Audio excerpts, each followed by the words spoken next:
ಮಾಡ್ತಾ ಇದ್ದಾರೆ ತುಕೋಬರಾಯರು. ದೇವ, ಕೇಳೋ ಅವಶ್ಯಕತೆ ನಮಗಿಲ್ಲ.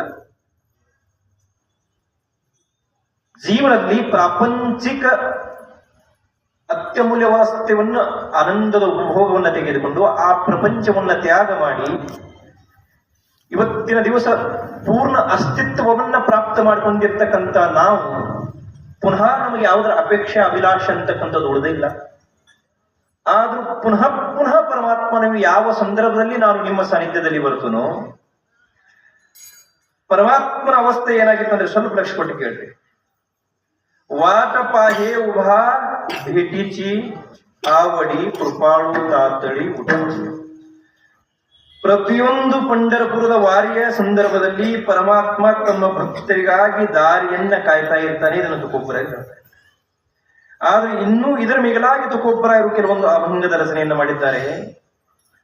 ದಾರಿಯನ್ನ ಕಾಯುವುದಷ್ಟೇ ಅಲ್ಲ, ತನ್ನ ಭಕ್ತರು ಏನಾದರೂ ಬೇಡಬೇಕು, ಅವರು ಮಾಡಿರ್ತಕ್ಕಂಥ ಭಕ್ತಿಯ ಪಾರಮಾರ್ಥದ ಋಣಭಾರವನ್ನ ನಾನು ಕಡಿಮೆ ಮಾಡ್ಕೋಬೇಕಂತ ಹೇಳಿ ಅವ್ರಿಗೆ ಏನಾದರೂ ಕೊಟ್ಟು ನಾನು ಋಣಮುಕ್ತನಾಗಬೇಕಂತಕ್ಕಂಥ ಅಪೇಕ್ಷೆಯಿಂದ ಪರಮಾತ್ಮ ಏನಾದರೂ ಅವರಿಗೆ ಕೊಡಬೇಕಂತಕ್ಕಂಥ ವಿಷಯದಿಂದ ಹಗಲು ರಾತ್ರಿ ವಿಚಾರವನ್ನ ಮಾಡ್ತಾ ಇರಬೇಕಾದರೆ ಒಂದು ಪ್ರಸಂಗದಲ್ಲಿ ತುಕೋಬರಾಯರ ಕೈಯನ್ನು ಹಿಡಿದು ತುಕೋಬರಾಯರಿಗೆ ಪರಮಾತ್ಮ ಹೇಳ್ತಾ ಇದ್ದೇನೆ, ತುಕಾರಾಮ, ಹಗಲು ರಾತ್ರಿ ಹಗಲಿರಲು ಕ್ಷಣ ಕ್ಷಣಕ್ಕೂ ನನ್ನನ್ನು ಸ್ಮರಿಸ್ತೀಯ ನೀನು, ಆದ್ರೆ ನನ್ನ ಕಡೆ ಏನನ್ನು ಕೇಳಿಲ್ಲ.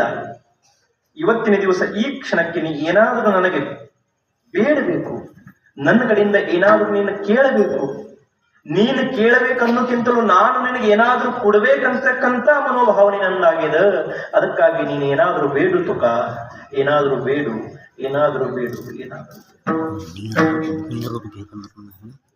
ಒಂದು ಪಾಂಡುರಂಗ ಪರಮಾತ್ಮ ಮತ್ತು ಜಗದ್ಗುರು ತುಕಾರಾಮ್ ಮಹಾರಾಜರ ಮಧ್ಯೆ ನಡೆದಿರ್ತಕ್ಕಂಥ ಸಂಭಾಷಣೆ ಇದು.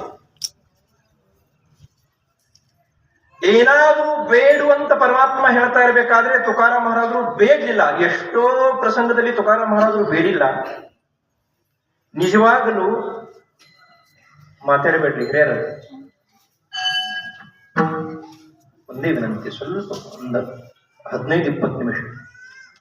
ಯಾಕಂದ್ರೆ ನಿಜವಾದ ಯಾರು ಭಕ್ತಿಯಲ್ಲಿ ನಿಪುಣರಾಗಿರ್ತಾರೋ, ನಿಜವಾದ ಭಕ್ತರು ಯಾರಿರ್ತಾರೋ ಅವರು ಪರಮಾತ್ಮ ಕಡೆ ಯಾವ ಕಾಲಕ್ಕೂ ಏನನ್ನು ಕೇಳುವುದಿಲ್ಲ.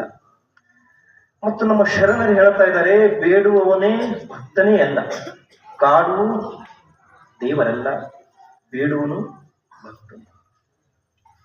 ಈಗ ನಾವು ಬೇಡ್ತೀವಿಲ್ರಿ, ಪಂಢರಪುರಕ್ಕೆ ಹೋಗೋಕ್ಕಿಂತ ಮೊದಲ ನಮ್ಮ ಲಿಸ್ಟ್ ತಯಾರಾಗಿರುತ್ತೆ. ಆದ್ರೆ ತುಕೋಬರಾಯರು ಹೇಳ್ತಾ ಇದ್ರೆ, ದೇವಾ, ನೀನು ಎಷ್ಟು ಸಾರಿ ನನಗೇನಾದ್ರೂ ಬೇಡು